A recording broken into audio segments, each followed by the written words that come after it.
Deprivation. Alright, here we go again with another ion. Sounds like some kind of technology that can put milk into a giant vat. It's a withholding of one thing from somebody who could be deprived of oxygen in the middle of space, not feeling too great. There's a thing I've heard of called a sensory deprivation chamber. You ever seen an earwig before? What does an earwig eat? That thing tried to hide, and I did not realize those things were as quick as they are. Earwigs are quick, little speedy creatures. There might be a little earwig racing contest out there, and Usain Bug just happens to be an earwig, and he's out there just beating everybody. Deprivation sounds like a legal trial of some kind. Proceedings will commence. The deprivation will commence. Don't just blink about it, move about it. Fire up the ion. Deprivate ion. You know what it's like to be over 40? It's like being deprived of sleep right after you just woke up. You know what makes you the most tired? Taking a nap. Stiff bones, your back doesn't work right, coffee does not work. It's a patch on a leaky tire.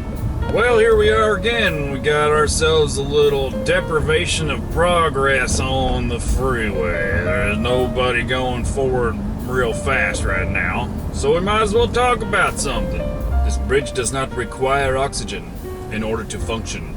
This road also does not require oxygen in order to function. Although it does require the oxygen of the ones repairing it. They need oxygen in order to repair it. The road cannot repair itself. Therefore, vis-a-vis, by way of things, the road requires oxygen, and so does the bridge. There you go. Get on back. Oh, that's a medic unit. Well, this guy's depriving me of my right to be able to see him on the road, because guess what? His lights aren't on. Come on, man. Turn your lights on. You're just a big bitty gray blob right in front of me right now. Well, it's story time, everybody. I think I mentioned already about the window regulator and about it being crispy outside, and I won't be able to roll the window up. And that was the big part, is parking in a bad neighborhood and not being able to roll the window up is no good.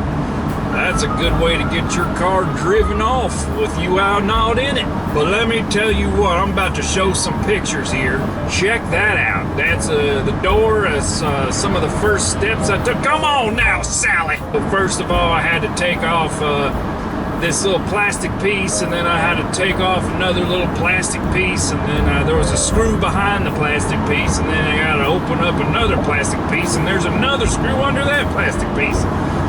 Then I gotta pop this whole panel off. Then I gotta pop the whole other panel off. And then that just gets me to the point where I can pop this big old panel off.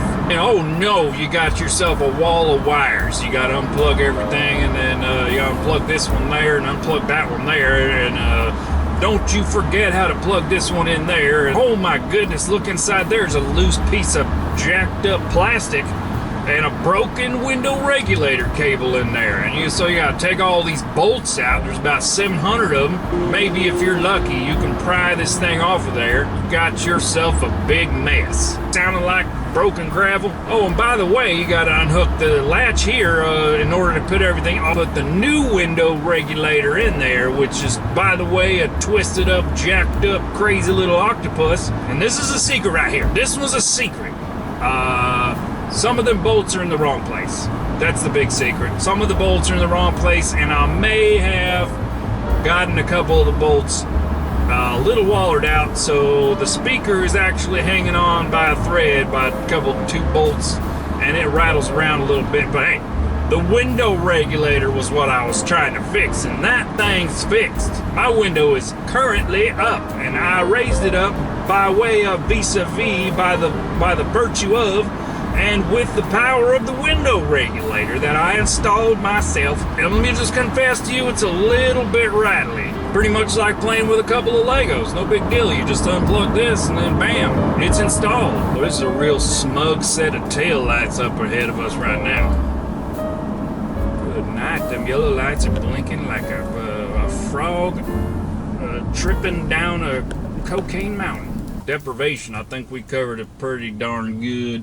I give it a score of 4 out of a scale that is unknown in origin and quantity and scale of size. I'm pretty sure I had a microwave that sounded like that once. I haven't had one in years, but I think the last one, every time you turn it on, you wanted to make yourself a quick burrito. You just hear some Tibetan throat singing every time. Just beep, beep, beep. Burrito done. Beep, beep, beep, beep, beep.